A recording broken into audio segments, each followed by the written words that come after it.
Đây, đó cô, ra. Đó cô. Ơi. Sợ tiền cái sổ. Quy mà. Đó cô là gì ạ? Là bóng trả ơi đi. Sao? Ừ.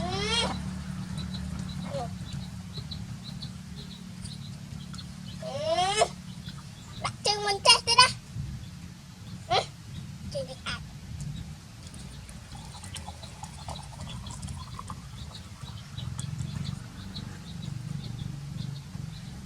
Đó cô.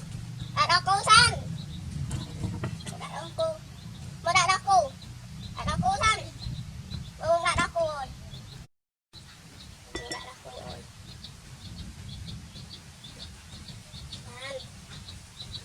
Cô. À! Một xích. Một. Ừ. Đây này. Ơi. Cho mong chạo ơi, cho mong chạo ơi. Mong chạo bao con rồi. Ra con chạo cái rồi.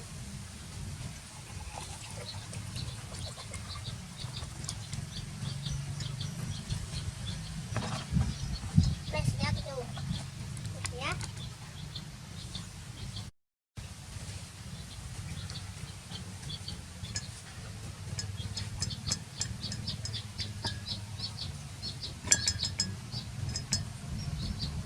Mày thì ra phải không?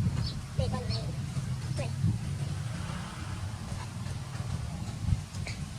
Bỏ cô bỏ con xem.